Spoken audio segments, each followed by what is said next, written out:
strongest candidate or candidates in this race. I do believe that's part of it. I wouldn't be running if I didn't believe that we were stronger than Tim Pawlenty and Michelle Fischbach. And I believe we have to win. Right.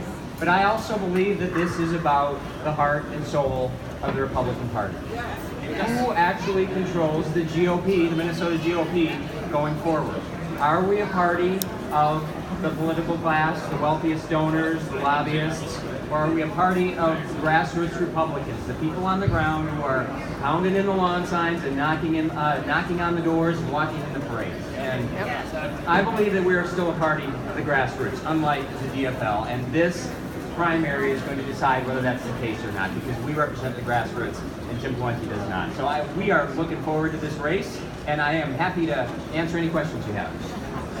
Dale. So of all the delegates gathered here today, what percentage of them voted to have no endorsement because they were Pawlenty voters? What percentage wanted Pawlenty? You know, I think the last ballot had 2.5% no endorsement, and I know that was part of their strategy, was to force a no endorsement vote. So obviously Republicans on the ground wanted an endorsement, did not want to stop it for the purposes of Tim Pawlenty, and picked us, and we are thankful for that. What's your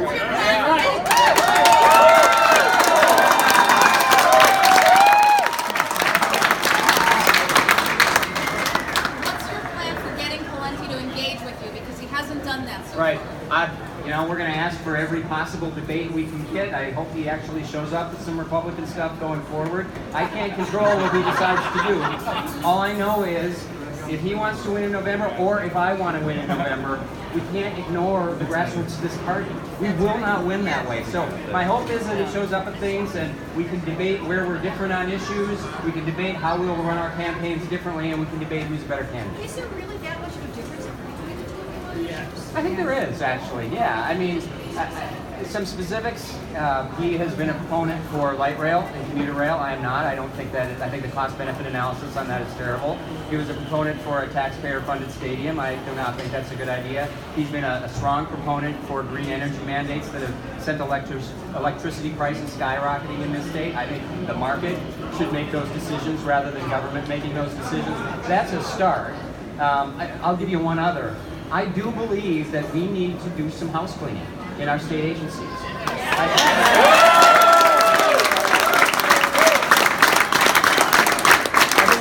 There's a lot of good people in state government working. So I don't want to suggest that everybody's bad. That's not true at all. But we do have an element in pretty much every single agency where they don't understand that their job is to serve people, where instead they believe their job is to try to control people.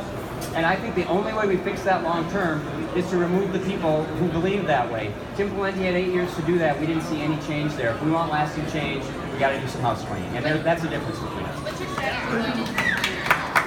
The strategy going into the primary, you need to raise money to actually get your message out. He's going to outspend me. I know that. He's got the big donors on his side early. They'll grudgingly be with me later, so we'll have the money if we need it in September or October. But he's got the money now, so I will need enough to get a simple message out, and then I'm going to have to outwork him. We're going to have to outwork him, and we have to have a simple message, which is, who is this party? Are we still a party of the grassroots, or are we not? How has the last 2 weeks of the legislative session and the governor's vetoes changed the strategy that you have to August? You know, that's a great question. I don't know if it changes the strategy or not, but it makes a message that we have been sharing even more powerful, I think, which is that we can't end every session in chaos anymore, because we've been seeing that year after year after year. We can't have the last 3-4 days of session end with 3 people behind closed doors making all the decisions and then plopping a 400-page bill on the desks of bleary-eyed legislators who don't know what's in it anymore. And we can't have the terrible misuse of omnibus bills that we've seen, frankly, from both parties. I think the Democrats are worse, but I think both parties. And I think if you're looking for that change, that fundamental change, you're not going to get it from Tim Pawlenty. You will get it from us.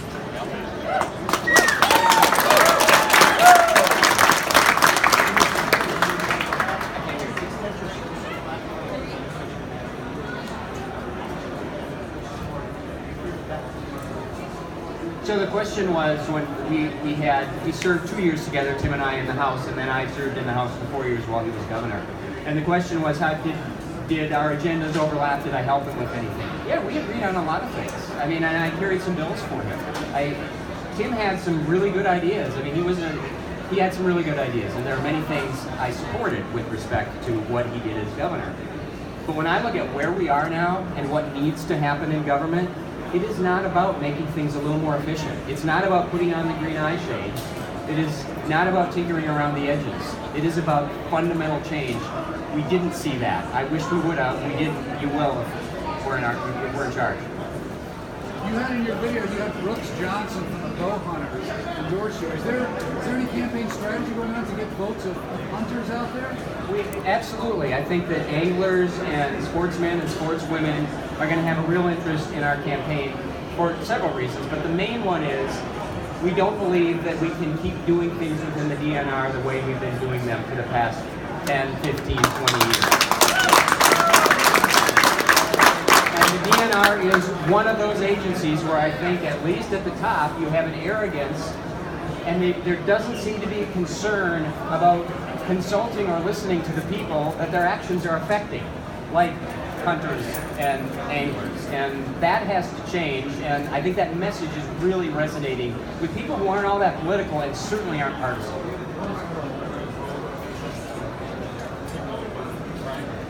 So the question was about Carol Molnow, and Carol has said she will do whatever we ask, so we're going to have her on the road in Greater Minnesota talking to people all over the state.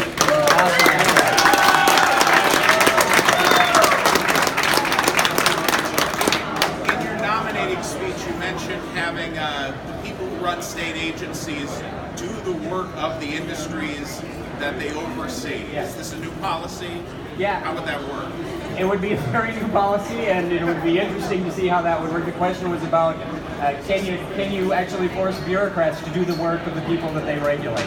And I don't know if anybody's done it before, but we're going to give it a try, because that is the only way that bureaucrats can understand how their regulations are affecting real people. And so if you put them out there for a few days every year and say, you do the job and see how well it's working, they may learn a thing or two.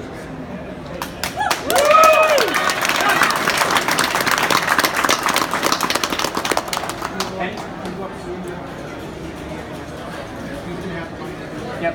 Yeah, I don't know when we'll go up with media or not. It'll probably be a bit for us, but we're going to have to be more strategic than he is about our spending. So I'm not sure yet. Well, we got some decisions to make, and if I did know, I wouldn't tell you. Sorry, Brian. He's flying around the state starting Monday. Yep. What's your plan? You got a plan? Yeah, no, we'll be driving around the state, and we'll be driving around the state in a 2011 Jeep as opposed to flying around the state in a jet. And but you know what? I think people will appreciate that. I think they want somebody who understands this isn't all about money. What parts of the endorsement help you going forward? Is there money? Are there lists? What does this endorsement give you? I think the endorsement gives me a couple things. I think it creates an excitement and an energy amongst grassroots Republicans on the ground. So, and I think that's a really important piece of it. I know the party is going to be very active in phone calling as they were 4 years ago, which was crucial in me winning that primary, so that they can be calling with volunteers. It's not a big money thing. With volunteers, they can be calling Republicans all over the state, telling them that this is your endorsed team and this is who you should be interested in. And then if there's some spending, that would be fantastic, but that would be icing on the cake. Did you pay any attention to what was going on in Rochester? The last I saw, it was just the second or third ballot. So is it done? No. Fourth ballot? So I think a lot of people thought that they were going to take care of their business and we were going to be in chaos, and it turned out the other way around.